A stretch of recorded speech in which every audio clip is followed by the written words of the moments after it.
Okay, great. Can you guys all hear me? Thumbs up there. Perfect. Thank you. Yes, as you said, my name is Adam Hallauer. I'm with Designs by Sundown here in Littleton, just south of Denver.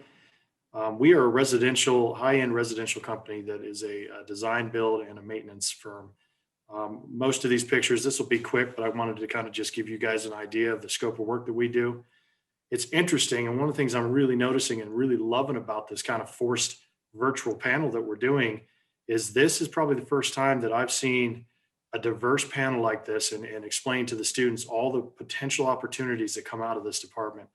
It is few and far between, and I don't think really quite understood. When you graduate, you sort of have a focus that you think you got to go into, when in reality, looking at all these folks around this panel, there's so much opportunity with anything that you did. You have basically graduate within that department.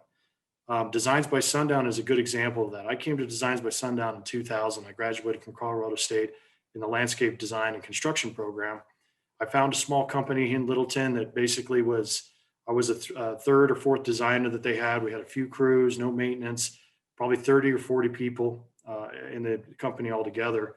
And over time, just organically, not by choice, but it's just kind of grown to a size that is now my design department is of 15 people or so. We have 250 employees that we employ, 80% of those year round because the climate is such, although I'm looking right now and it's snowing outside my window, but for the most part, the winter is doable for construction. And you see a lot in these pictures of hardscapes that we do all of that. And we keep crews busy. And one of the things I think that's important for students to understand is that we are almost the exact opposite of Mark in terms of scale. I mean, some great projects that those guys do and unbelievable, but our scale is 18 months to 2 years. And I'm sure Mark would speak to that. Some of his projects go longer than that. And so it's just a matter of your fit and your desire of what you want to do. These projects are sort of unknown to me when I first came. I had no idea that this kind of stuff existed, and found it. And turn this career into, or turn this job into a career. So I started again in 2000, and now I'm the CEO and design director for Designs by Sundown and co-owner. So and we are growing and looking for folks in this department. Would love to see people come on board. We have, for example, in the construction department, some of our project managers are landscape architects from Michigan State, Mississippi State. I think we have one, and our entire company has a creative design mind. I don't care if you actually graduated with design or you were just in straight horticulture. Everybody has that. And we basically have the mentality of, if you're a good person, you get on the bus and we'll find you a seat. And then if that seat doesn't work over time, we're the type of company that wants to, keep you happy and say, let's try something else. And I have so many stories of those kind of examples where somebody might have started as an irrigation tech and ended up managing that department.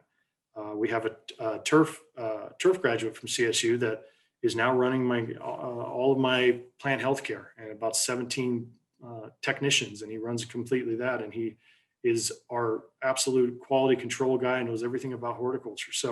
So many opportunities there. And you can go to the next slide there, Kelly, if you want. These are just some fun pictures of projects that we've done, all different kinds of scales. But again, we very rarely touch any kind of commercial. This is going to be the high-end residential that has a lot of detail, and it's fun. It's exciting. I think it's the type of scale and the speed that you have to understand, and maybe it fits you, maybe it doesn't, but we get to touch and feel these on a daily basis. And so our designs come to life within 18 months or 2 years.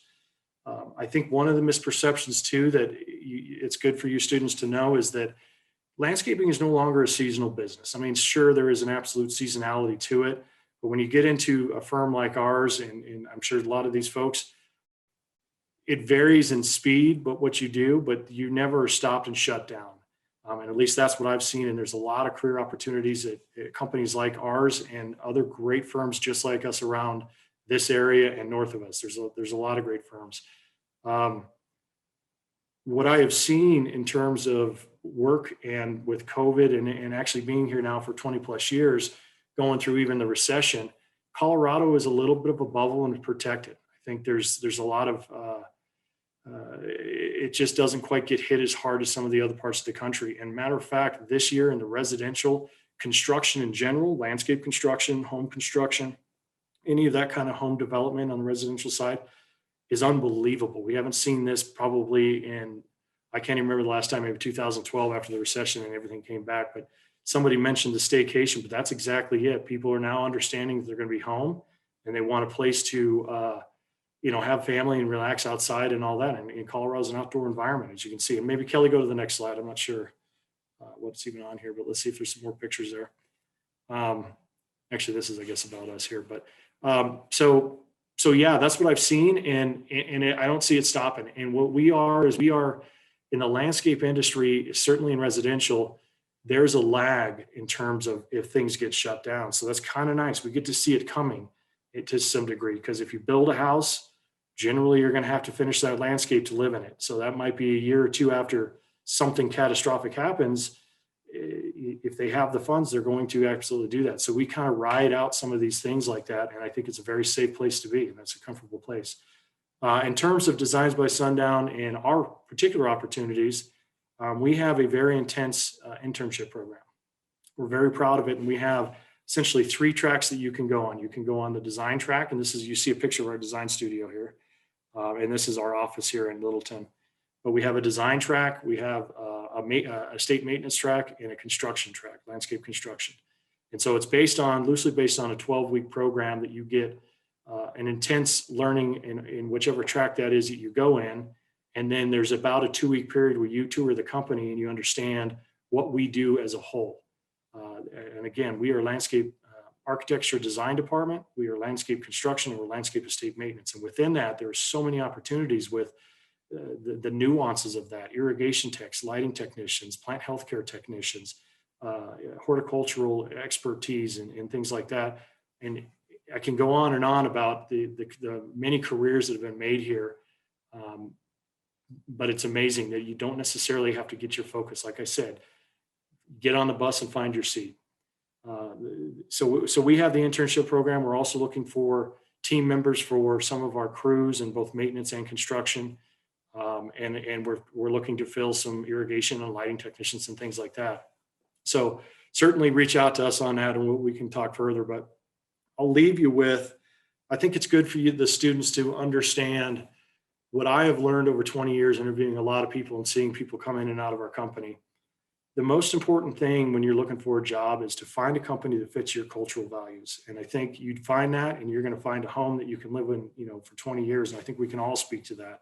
Sometimes you have to bounce around to find that, but once you find that, you want to stick there and make that a career. That might not be necessarily the biggest money that you're offered out of the gates, but if you put in the time and the effort, I have seen it pay off, and it happens time and time again. So I really encourage you to find a company that fits your cultural values, and not necessarily just go for maybe the highest offer, because that offer might be out of desperation, and then you might find somebody that you don't like working for. The other piece is the internship program. I know that some programs within the department require it, and some do not. If you're not graduating this year and you have a couple of years, I would very much encourage you to go into any one of these folks that are on the panel or anybody else in the industry and test the waters, find out exactly what it is, and take that as an advantage. And you'll learn so much within that 12 weeks or so that it's invaluable. And these nowadays, all internships, as far as I know, are paid, and they're paid well. So it's not, back when I did an internship, I was a free laborer for about 3 months. So it's not like that anymore. And it's absolutely something that you guys should take advantages if you can. And again, I think I'll leave you with, before we go with the questions here, I'm just very much impressed with the diversity of what we have on this panel here. And I think it makes me think, and I would take pause and have you guys consider, whatever your focus you think it is now, it doesn't necessarily have to end that. And there's so much opportunity to, use your skills in your horticulture, love of horticulture, in a company like ours, and a company like anybody on this panel. But get in, love it, and see where you fit, because you might not know right now exactly what your background is. And again, in our company, we have a lot of people with degrees that don't necessarily match what they're doing now, but it has that horticultural background and their love for that. And we find a spot, and just don't get discouraged if you don't find that spot right out of the gate. If you're looking for a design position or a landscape architecture position and there's none available, and you have to start maybe somewhere on a horticulture side, or whatever makes sense with these other panelists, the examples of their businesses. But That's what it is. And our business is something that is kind of trust-based and mainly kind of family-oriented, and a lot of handshakes and things like that. You have to earn the trust. You have to be somebody that we can count on, and you will grow within that industry. I don't care who it is. I've seen it all across the green industry, and that's what the folks are built on. So I'll leave it with that. If there's any other questions when we get to that part, hit me up.